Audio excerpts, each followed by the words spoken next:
4월 10일 총선을 앞두고 YTN 뉴스라이더는 여야 정치인들을 차례로 모시고 의견을 들어보는 시간 마련했는데요. 오늘은 국민의힘 수원정에 출사표를 던진 이수정 경기대 범죄심리학과 교수와 함께 얘기 나눠보겠습니다. 안녕하십니까? 네, 안녕하십니까? 네. 이제 수원정에 출마하겠다고 네. 선언하셨으니까 요즘 지역구 돌아다니시면서 한창 인사하고 계실 것 같아요. 네. 분위기 어떻습니까? 열심히 하는 중입니다. 호의적인 사람들이 한둘 늘기 시작했고요. 그래서 처음에 시작할 때보다는 지금 그렇게 비관적이지는 않지 않을까 이런 희망을 좀 가져보면서 상당히 이 응원을 해주시는 분들이 생각보다 많구나.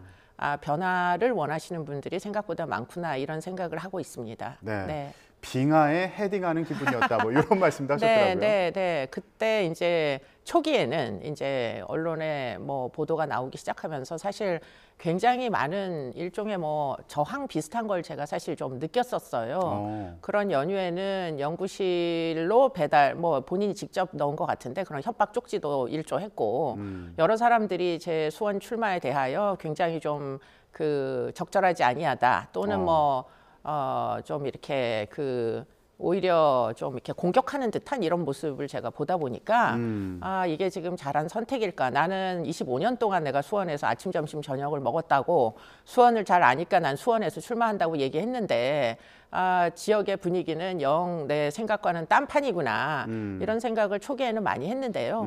지금은 그 생각이 180도까지는 아니어도 지금 한 120도 정도는 변했습니다. 네, 상당히 변화를 열망하시는 분들이 이제 저에게 명확하게 입장을 제시하기 시작했고요. 제가 지금 지역의 현안에 대하여 무엇을 이루어 드려야 하는지 상당 부분 파악이 될 정도로 굉장히 여러와 같은 그런 변화의 의지들을 갖고 계시다 이런 생각을 하게 됐습니다. 네. 내일 한동훈 비대위원장이 수원 방문한다고 들었습니다. 네. 저희의 이제 변화의 핵심이 사실은 지금 수원의 산업이 다 죽었다라는 거거든요. 경제가 거의 망가졌다시피 했습니다. 재정 자립도 50이 안 되는 도시입니다. 그러다 보니까 과거의 그 영광 삼성전자의 본사가 수원에 있어요. 그런데 사실은 본사만 있을 뿐 거의 껍데기가 됐거든요. 대신에 이제 모든 산업들은 인근 지역으로 다 이주하기 시작했습니다. 그래서 화성이나 또는 이제 용인을 보면 거의 다 반도체 클러스터는 그쪽으로 다 들어가고 있거든요. 평택도 역시 마찬가지고 그러다 보니까 이제 아마 비대위원장께서 수원의 부활을 노린다라는 차원에서 지금 저희가 박문규 장관도 이제 출마를 선언하시고 제 옆 지역구입니다. 병이고요. 그리고 제가 정이고요. 그렇기 때문에 저희들을 통하여 수원에 이제 무엇인가 새로운 변화의 물꼬를 트시겠다. 그것을 보여주시겠다. 그래서 수원을 오시기로 결정하신 것 같습니다. 네. 수원이 5개 지역구가 네, 그렇습니다. 있죠? 모두 민주당 의원들이 현역으로 있는 곳 아닙니까? 네, 모두 민주당 의원이 현재 현역일 뿐만 아니라 그 전에도 현역이었고요. 그 전에도 이제 민주당 의원들 지역이었고 더군다나 도지사도 이제 도청이 수원에 있는데 도지사도 민주당이고 수원시장도 민주당이고 그렇기 때문에 이제 그 쪽지의 내용도 그런 거였습니다. 전국에서 유례 없이 도지사, 수원시장 5명의 국회의원까지 전부 민주당인데 네가 거기서 빨간 옷을 입고 지금 거기를 지금 출마를 하겠다는 게 이게 적절한 일이냐?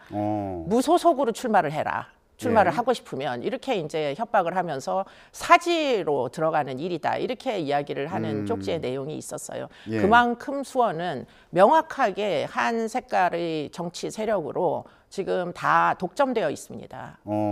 최근에 정치인들에 대한 그런 공격하는 테러 사건들이 잇따라서 일어나고 있는데 이런 쪽지를 받으셨을 때는 좀 어떤 심정이셨어요? 처음에는 그 쪽지를 이제 제가 범죄 심리를 25년 동안 하다 보면 별일이 다 있습니다. 그렇기 때문에 그런 연장선상에서 그냥 좀 외면하고 넘어가자 이렇게 이제 생각을 했는데 그런데 배현진 의원이 구체적으로 테러 피해자가 되시다 보니까 더군다나 그 테러를 한 자가 15살 미성년자이다 보니까 미성년자가 배현진 의원의 뭐 어떤 일거수일투족 알 길이 없는데 그럼 이 친구가 배현진 의원이 가시는 미용실의 위치나 시간대를 도대체 어떻게 알아냈느냐 하는 게 사실은 저에게는 아 이게 온라인이구나 커뮤니티나 게시판에서 지금 목표물이 되는 사람들의 일상을 공유를 하기 시작했고 그것을 공격의 어떤 뭐 어떻게 보면은 촉매처럼 이렇게 활용하는 거 아닌가 이런 생각이 들어서 그래서 제가 받았던 그 쪽지도 결국에는 제 동선을 알고 있는 사람이 아니면 제 연구실이 도대체 그 넓은 경기대학교에서 어디 있는지 어떻게 알겠어요. 네. 그러다 보니까 아 이걸 공론화를 해야 되겠다. 이게 사실은 이렇게 위협의 대상이 돼가지고 선거운동은 거의 불가능한 거 아니냐 이런 생각이 들어서 예. 범죄 심리학자로서는 외면을 해도 되겠다는 생각을 했지만 정치인 이수정으로서는 이거를 사실은 그냥 외면해서는 안 되겠구나. 이런 혐오 정치는 이젠 더 이상 하면 안 된다라는 얘기를 하기 위해서 그 지금 페이스북에다가 내용을 올린 겁니다. 예, 지금 저희가 보여드리고 있는 저 쪽지가 교수님 그 연구실 앞에 끼워져 있었던 그 협박 내용이 담긴 쪽지라는 거죠. 저게 출마 선언을 하고 얼마 지나지 않은 상태에서 때 받은 쪽지입니까? 그렇습니다. 뭐 국민의힘으로 왜 출마하느냐 그러면서 사지로 간다 이런 이제 내용도 있었습니다. 그러다 보니까 사실은 경계심을 안 가질래야 안 가질 수 없는 거죠. 예. 네, 그러나 여하튼 아직 제가 무슨 공격을 당한 건 아니었기 때문에 일단은 쪽지만으로는 사실은 뭐 수사를 의뢰를 할까도 생각해 봤으나 아직 무슨 일도 일어나지 않았기 때문에 예. 그리고 그 이후에도 이제 사실은 스토킹이 진행된 건 없습니다. 그러다 보니까 당시에 그냥 일단은 덮어놓고 지나갔던 거죠. 예. 네. 그런데 최근에 배현진 의원 피습 사건까지 벌어지면서 이거 공론화해야겠다 생각하셔가지고 SNS에 올리신 거고요. 그렇습니다. 예. 네, 네. 근데 요즘에 이재명 민주당 대표 피습 사건에 이어서 배현진 국민의힘 의원의 피습 사건까지 이뤄진 그런 상황인데 네, 네, 네.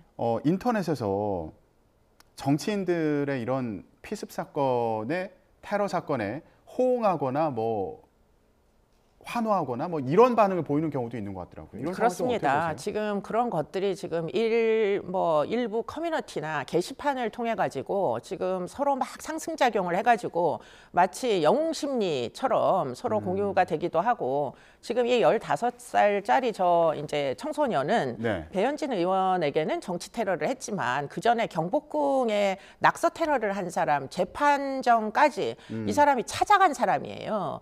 그래서 본인의 어떤 존재감을 드러내기 위해 가지고 지금 법정에서 나오는 지금 구속된 피의자의 면전에다가 자기 지갑을 던지는 영상까지 지금 이게 찍혀 있는 상황입니다. 그러다 예. 보니까 뭔가 남들 앞에 어텐션을 끌기 위한 갖은 영웅적인 행위들을 다 하는 연장선상에서 심지어 목표물을 배현진 의원까지 이제 삼은 게 아니냐. 예. 뭐 물론 뭐 일부 이제 네티즌들은 민주당 지지자다. 또 그 전 이제 이재명 그 사건의 경우에는 국민의힘 지지자다 막 이런 얘기들이 있는데 사실은 그런 이제 이유라기보다 뭐 열성으로 지지하는 사람들이 다 테러리스트가 되는 건 아니잖아요. 네. 그러니까 어떻게 보면 이 두 사람 모두 사실은 이 피의자들은 굉장히 개인적인 특이성이 틀림없이 존재하는 거예요. 그런데 그 전 이제 성인 테러리스트의 경우에는 사실은 확신범에 가까운 거고 성인의 경우에는 사실 본인이 의사결정을 하는 거죠. 그런데 미성년자의 경우에는 유달리 온라인 영향을 많이 받다 보니까 지금 이런 게시판이나 또는 뭐 무슨 포털을 중심으로 해가지고 커뮤니티 등에서 정치인을 이렇게 막 공격을 하자는 이러한 이제 분위기가 만일 조성이 되고 있으면은 예. 이건 희생양이 한 명으로 끝나지 않을 얘기잖아요. 그러니까 사실은 사이버 경찰 뭐 수사를 하시는 분들은 사실 온라인 감시를 4월 10일 이전까지는 좀 철저히 그 전보다 훨씬 더 타이트하게 이런 것들 좀 감시를 해주시지 않으면은 예. 그러면은 또 다른 희생양이 나올지도 모른다 이런 차원에서 제가 공론화를 해야 되겠다 이런 생각을 한 겁니다. 예. 당정에서도 관련해서 어제 대책 논의를 했잖아요. 네. 주요 인사 신변보호 강화 TF를 만든다고 하는데 이제 교수님 같은 경우에는 범죄 심리학 전문가로 오랜 기간 활동하셨으니까 좀 구상하신 대책 같은 게 있습니까? 근데 이게 이제 제가 주요 인사에 해당할지 안 할지 주요 인사 아닌 것 같고요. 아직까지는 그냥 후보자, 수많은 후보자 중에 한 명이기 때문에. 그래도 다른 또 정치인분들, 모든 정치인분들이 사실 불안해할 수 있으니까. 그렇죠. 근데 제 신변 보호는 제가 해야 되는데, 그런데 이제 뭐 제가 아까도 말씀드린 대로 사실은 위험을 예견할 수 없는 게 아니에요. 저희가 실제로 묻지마 그 폭행, 네. 그 이제 왜 누구를 이제 테러하겠다라고 시도 글을 올린 적이 있었잖아요. 예. 온라인에 막 우후죽순 이렇게 이제 테러 예비글 같은 게 막 올라왔었잖아요. 그런데 그게 사실은 어느 날 갑자기 확 줄어들기도 했었습니다. 예. 왜냐하면 사이버 수사가 집중되면서 이제 민사 손해배상 청구를 하겠다고 발표를 한 거예요, 검찰에서. 그러니까 장난글처럼 올리던 청소년들이 야 이러다가 내가 수백만 원에 뭐 경찰을 동원한 데 대한 뭐 인당 무슨 뭐 하루 종일 무슨 당일 무슨 인건비까지 다 해서 손해배상 청구를 당할지도 모르겠구나 하는 경계심 때문에 그다음부터는 이런 테러 예비글이 확 줄어들었거든요. 예. 그러니까 사실 대안이 없는 게 아니다. 대안을 좀 모색해 달라 그런 얘기입니다. 예, 알겠습니다. 이와 관련해서 좀 대안이 제대로 마련되기를 기다려 보기로 하고요. 다른 현안에 대해서 또 얘기를 해보겠습니다. 국민의힘 하면은 당정 사이에 갈등에 대해서 얘기를 안 할 수가 없죠. 네. 윤석열 대통령과 한동훈 비대위원장이 갈등 상황에 직면했었는데 뭐 기차 회동에 이어서 어제는 오찬을 또 함께하면서 이 갈등을 풀어가는 모습을 좀 보여준 것으로 보입니다. 네, 네. 교수님은 어떻게 보셨어요? 갈등이 좀 풀린 것 같습니까? 저는 일단은 완전히 풀렸는지는 제가 알 수 있는 위치에 있지 아니하고요. 그러나 이제 그저께 보여주신 그런 영상으로 봤을 때 야 참 다행이다 이런 생각이 한편으로는 있어요. 다행이다. 저도 매우 조마조마했었거든요. 그런데 이제 다행이다. 뭐 최소한 4월 10일까지는 비대위원회가 별다른 변동 없이 그대로 그 조직이 운영되겠구나. 결국은 이제 그 조직의 안정성이 있어야 저희 같은 후보들은 사실 무엇이라도 좀 지원 사격을 받고 싶은데 어디다가 호소를 해야 될지를 모르게 되는 거죠. 그렇기 때문에 사실은 그 위원회가 그대로 집행부가 그대로 유지돼야만 제가 지금 가지고 있는 전화번호로 뭘 좀 해주세요, 플랜카드를 좀 붙이게 해주세요라도 부탁을 할 수 있는데 이게 이제 해체가 되면 사실 선거 안 하겠다는 거죠. 그러니까 지금 이제 민주당의 어떤 공고한 선거 대책에 비하여 국민의힘은 뭐 열의는 틀림이 없는데 지금 조직까지 흔들리는 건 사실은 후보 입장에서는 매우 불안한 얘기다. 다행이다 한편으로는. 그렇기 때문에 그저께 보여주신 모습만으로도 저희는 지금 뭐 현장에서 지역구에서 열심히 뛸 의지를 다시 회복하는 데 현저히 도움이 된다. 이런 말씀을 드리겠습니다. 예. 정치 신인으로서 아주 실질적인 부분에서 네. 우려하셨던 분을 말씀해 주셨는데 그런데 어제 회동에서도 예민한 부분, 그러니까 김건희 여사 관련 논란에 대해서는 얘기가 없었던 것으로 전해지고 있습니다. 네, 네, 네. 근데 윤석열 대통령이 언론과의 대담을 통해서 네. 김건희 여사를 둘러싼 논란에 대해서 입장을 밝힐 것으로 보인다 이런 네, 얘기들이 네, 나오고 네. 있는데 좀 네, 어떻게 네. 보세요? 저도 아마 그런 의견에 그 설득력이 있다 이런 생각이 듭니다. 물론 뭐 저는 애시당초에 이제 본인이 직접 의견 표명을 해주기를 희망한 사람이었으나 사실은 이제 그렇게 하기에는 이제 뭐 너무 힘든 점이 많이 있으실 걸로 추정이 돼요. 왜냐하면 근거 없는 음모론에 너무 오랫동안 시달리셨잖아요. 사실은 뭐 지금 뭐 그냥 얘기하겠습니다. 줄리라는 얘기도 이게 그냥 그렇게 막 너무 심화가 돼가지고 사실관계도 하나도 확인 안 되는 거를 그렇게 여성을 비하하고 음모론에 여성성을 이용하는 그런 이제 뭐 어떻게 보면 비난에 그대로 노출이 됐던 어떻게 보면은 그런 음모론의 피해자가 또다시 이 수많은 카메라 앞에 나서서 국민을 상대로 이야기를 하는 게 당사자 입장에서는 극도의 공포가 유발될 수도 있는 문제이고 과연 지금 이 사건이 그 정도로 입장 표명을 해야 될 사건이냐 하는 부분에서 제가 그전에는 잘 모르던 내용들을 점점 알게 된 내용이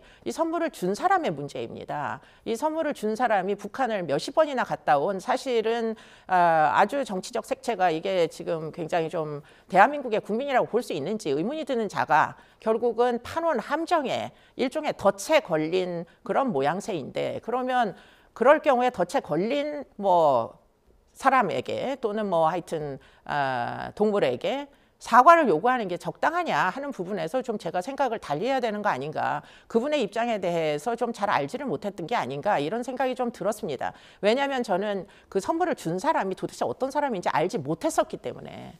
그런데 지금 알면 알수록 이 사람의 정말 좀 문제 소지가 대단히 많은 사람이구나. 더군다나 이제 배후의 세력이 있는 것 같다는 거예요. 그럼 도대체 무슨 배후의 세력이 지금 영부인을 대상으로 해가지고 이런 함정을 파고 영상을 촬영하는 것도 도대체가 상식적이지가 않은 거죠. 그 영상을 지금 또 발리는 거는 더 상식적이지가 않은 거죠. 도대체 이게 과연 언론사에서 하는 취재의 뭐 어떻게 보면은 지침에 부합하는지도 잘 모르겠어요.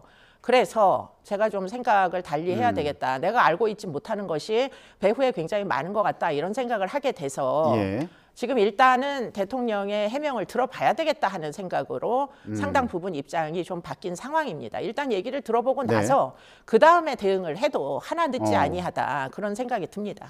정치적인 공작이다. 네. 그렇기 때문에 개인이 나서서 지금 사과를 하는 게 이 문제를 해결하는 방안은 아닌 것으로 보인다. 이렇게 이해가 되는데. 그게 이제 사과 한마디가 범인들 속에서는 이게 얼마든지 있을 수 있는 얘기예요. 제 예. 기준으로 보면 그냥 사과하고 물건 돌려주고 치우면 되지 이런 생각을 했는데 문제는 그 모든 시나리오가 그런 일이 다 전부 공작에 의해서 일어나고 심지어는 북한에 몇십 번을 갔다 온 사람에 의해서 결국 발생을 하여 덫에 걸린 사람이 영상이 유포되는 지경에 이른 거면 사실은 2차 피해, 3차 피해 아니냐 이렇게도 볼 수가 있는 부분이 있어서 뭐 피해자에게 사과를 요구하는 게 이게 맞나 하는 생각도 심지어는 들 지경이 됐어요. 네. 예.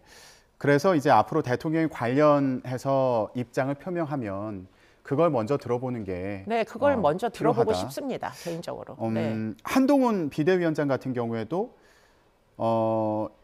이 가방 수수 의혹과 관련해서 몰카 정치 공작이다. 이런 입장을 전제로 얘기하고 있지 않습니까? 네. 그런데 그러면서 국민 눈높이에 맞는 해법을 또 강조를 해서요. 네. 이건 어떤 방안을 얘기하는 것 같으세요? 그러니까 이제 국민 눈높이가 아까 제가 얘기한 제 눈높이에 맞춰가지고 이제 얘기했던 건데 그러나 그럼에도 불구하고 일단 경위 설명은 해야 되는 거예요. 예. 경위 설명을 먼저 하고 그 다음에 국민들이 어떻게 여론이 형성되는지를 보고 그리고 나서 국민 눈높이에 맞추어서 대응해도 늦지 않는다. 지금 섣불리 사과를 했다가 또 예. 줄리설 같은 게 또 터지면은 그 다음에는 정치는 이제 총선은 너무 나쁜 영향을 줄 거 아니에요. 그렇기 예. 때문에 기다려 보자가 우선입니다. 네. 워낙 교수님 같은 경우는 이제 소신 발언을 해오신 분이어가지고 네. 입장이 이제 바뀌신 부분에 대해서 왜 바뀌었는지 그 배경에 대해서 설명해 주셨는데 네. 이 얘기를 듣기 전에는 혹시 윤석열 대통령과 한동훈 비대위원장이 그 김건희 여사 문제를 둘러싸고 좀 갈등을 빚는 그 상황에 영향을 받으신 거 아닌가 이런 생각도 좀 해봤습니다. 아니요, 저 뭐 영향 받을 거 하나 없고요. 이미 저는 출마를 선언했고 지역구 활동을 하고 있고 여전히 제 소신대로 이야기를 하는 겁니다. 심지어는 피해자에게 사과하라고 하는 얘기를 하도 많이 들은 적이 많아서 그게 사실은 2차 피해인 것이고 그래서 좀 경위를 듣자, 정확한 걸 좀 알아보자 하는 그런 입장인 거죠. 네. 예, 알겠습니다. 그런데 당정 사이의 갈등이 불거진 과정에서 네. 대통령실에서 한동훈 비대위원장에게 사퇴를 요구했다. 네. 이런 얘기가 또 전해지면서 네. 요거 윤석열 대통령이 당무에 개입하는 거 아니냐 이런 논란이 일기도 했는데 민주당 같은 경우에는 대통령이 당무에 개입했다. 그래서 경찰에 고발하겠다 이런 입장을 밝혔거든요. 이거 어떻게 보고 계세요? 뭐 증거가 분명하면 고발하실 수도 있다 이런 생각을 합니다. 네, 근데 증거가 있는가요? 네. 비서실장이 비대위원장을 만났다라는 사실관계 말고 저도 소문은 들었는데 소문으로 고발할 수 있는 건 아니잖아요. 그렇기 때문에 저도 정확한 내용을 알지 못하고 민주당이라고 정확한 내용을 알 수 있는지 여부는 제가 알 길이 없으나 증거가 있으면 고발을 하는 건 충분히 있을 수 있는 일이다. 그런 입장입니다. 알겠습니다. 요즘에 지역구에서 그 유권자분들 만나서 악수도 많이 하신다고 들었는데 요즘에 요거 테러 정치인들 상대로 한 테러 사건이 연이어 일어나면서 이 부분에서도 조금 불편함을 느끼시는 게 있다고 들었어요. 사실은 굉장히 심리적으로 위축이 됩니다. 네, 그래서 지금 어떻게 보면은 특히 이제 제가 아무래도 근력이 떨어지잖아요. 방어 능력이 상대적으로 떨어지니까. 그러니까 이제 좀 염려가 돼서 좀 이렇게 소극적인 대응을 하게 됩니다. 악수를 하거나 네, 이렇게 신체적 인사할 때? 접촉이 있을 때. 어. 그렇기 때문에 그런 것을 주변에 보좌진들이 굉장히 지적을 많이 해요. 음. 왜 이렇게 적극적으로 악수를 못 하시냐? 왜 이렇게 밀착을 안 하냐? 그런데 좀 더 노력하겠습니다. 네, 네. 알겠습니다. 관련해서 안심하고 선거운동할 수 있는 대책도 하루빨리 마련돼야겠습니다.